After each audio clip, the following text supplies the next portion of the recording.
Selamat siang semuanya. Assalamualaikum warahmatullahi wabarakatuh. Kali ini kita akan membahas materi ke-6 kewarganegaraan, yaitu terkait dengan kewajiban dan hak negara dan warga negara.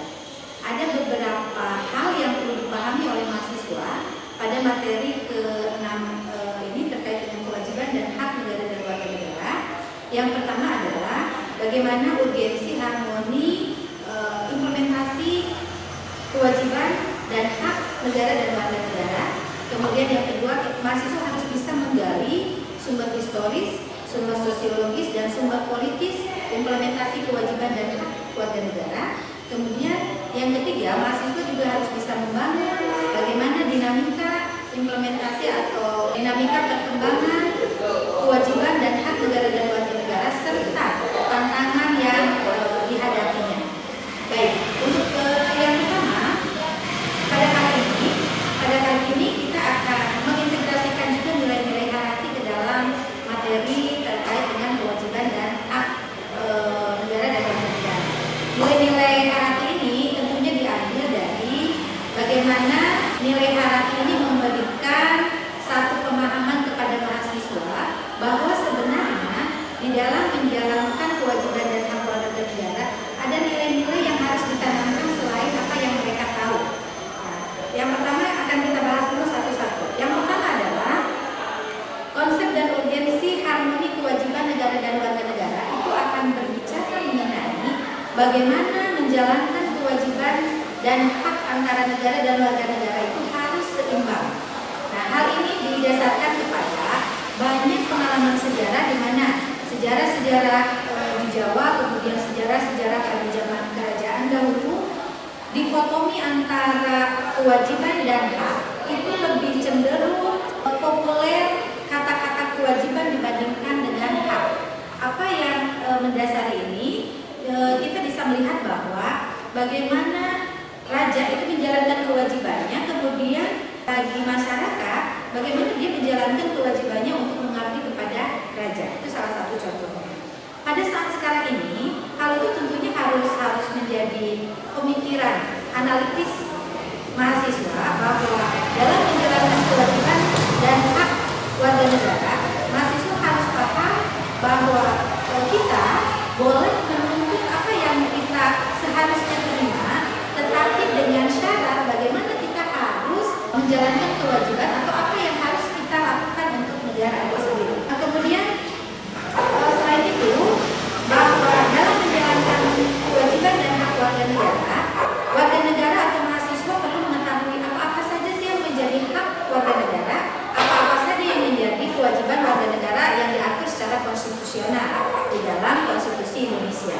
Nah, kemudian yang kedua, bagaimana sumber historis, sosiologis, dan politik tentang kewajiban dan hak warga negara kita bisa gali dari beberapa pengalaman sejarah. Secara historis, kewajiban dan hak warga negara itu muncul dari beberapa peristiwa besar negara di dunia. Misalnya saja ada Piagam Magna Carta di Inggris ketika Raja John bersikap sewenang-wenang terhadap warga negara. Kemudian ada pemberontakan dari warga negara ketika hak-haknya tidak bisa diterima oleh warga negara dan dituangkan di dalam sebuah dokumen yang disebut Magna Carta. Magna Carta itu memberikan satu garis pemisah antara ini hak warga negara dan ini yang menjadi kewajiban negara atau kewajiban warga negara. Kemudian yang kedua, sumber historis yang kedua kita bisa melihat dari Revolusi Amerika. Kemudian sumber historis ketiga juga kita bisa melihat dari revolusi di Prancis, di mana dalam revolusi Amerika itu telah dikukuhkan satu dokumen yang disebut Declaration of Independence. Declaration of Independence itu salah satunya adalah mengatur bagaimana hak-hak dan kewajiban negara dan warga negara di Amerika. Kemudian yang ketiga, di Prancis juga telah ada satu revolusi Prancis di mana kaum buruh di Prancis telah banyak membuat perubahan terhadap tuntutan hak-haknya yang harus dipenuhi oleh negara. Kemudian bagaimana sumber sosiologis terkait dengan kewajiban dan hak warga negara kita bisa lihat dari perkembangan atau dinamika pemerintahan di Indonesia, di mana pemerintahan di Indonesia itu dari pengalaman sejarah itu bisa dilihat bahwa zaman Orde Baru, zaman Orde Lama, dan zaman Orde Reformasi itu telah memberi gambaran yang jelas kepada mahasiswa dan harus menjadi dasar analisis mahasiswa bagaimana sebenarnya secara sosiologis kewajiban dan hak warga negara itu dijalankan pada masing-masing rejim pemerintahan, baik itu rejim Orde Lama, rejim Orde Baru, dan rejim Orde Reformasi. Di mana pada rejim Orde Lama, Orde Baru, dan Reformasi sebenarnya negara sudah mengakui bahwa negara itu memberikan harus menjalankan kewajiban dan memberikan hak-hak yang patut didapatkan oleh warga negara.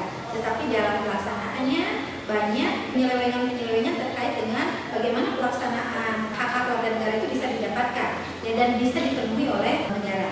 Salah satu contohnya adalah bagaimana pada waktu Orde Baru rejim otokrasi lebih dominan dibandingkan dengan bagaimana kedaulatan rakyat itu dijalankan secara penuh atau demokrasi. Tetapi intinya di zaman reformasi ini sekarang kita bisa melihat bahwa salah satu tantangan terbesar di dalam menjalankan kewajiban dan hak warga negara pada zaman reformasi itu ketika tuntutan hak-hak privat warga negara itu lebih banyak dilakukan kepada negara. Contohnya saja misalkan bagaimana kebebasan-kebebasan yang bersifat privasi dan inkonstitusional itu banyak dituntut oleh warga negara. Misalkan ada pengakuan kaum gay, kemudian lesbian dan homoseksual. Ya. Jadi atau ada juga tuntutan-tuntutan dari golongan-golongan transgender dan sebagainya. Atau banyak juga mereka menuntut hak-hak terkait dengan hak-hak beragama. Padahal hak-hak beragama tidak diatur secara konstitusional. Itu menjadi tantangan yang luar biasa pada era reformasi ini dalam menjalankan kewajiban dan hak warga negara. Kemudian sebenarnya apa sih nilai-nilai hierarki yang harus dipahami oleh mahasiswa dalam menjalankan kewajiban dan hak warga negara?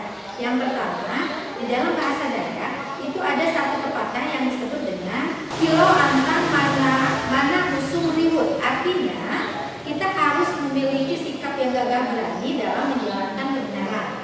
Kemudian yang kedua, bahayi manjua, bahayi mamili. Artinya segala sesuatu yang dikerjakan itu akan mengandung konsekuensi. Kalau kita ingin dihargai orang lain, maka kita juga harus menghargai hak orang lain. Kalau hak kita ingin dihormati oleh orang lain, maka kita juga harus menghormati hak orang lain. Kemudian yang ketiga, ewe manjura ye manase, yang artinya siapa yang menginginkan sesuatu maka dia harus bekerja keras. Jangan hanya menuntut haknya tanpa melakukan kewajiban-kewajiban yang harus ia lakukan. Kemudian yang ketiga, hujan buah petak, hujan menimpa bumi. Artinya adalah bahwa kita harus mentaati pemerintah yang sudah menjalankan kewajibannya sesuai dengan norma-norma yang berlaku. Kemudian paparan terakhir dari materi ini yaitu terkait dengan bagaimana sumber politik yang terkait dengan kewajiban dan hak warga negara. Kita bisa melihat bahwa adanya perjuangan yang sangat besar dari negara untuk bisa memperjuangkan bagaimana hak warga negara itu bisa didapat oleh warga negara. Misalnya dengan mengamandemen undang-undang, di mana amandemen undang-undang itu pada intinya memasukkan hak-hak asasi manusia itu secara tersendiri di dalam pasal 28A sampai 28J. Kemudian hak-hak dan kewajiban warga negara itu juga kita bisa lihat dalam pasal 27, pasal 28, pasal 29, pasal 30, pasal 31, pasal 32, pasal 33 dan pasal 34 dalam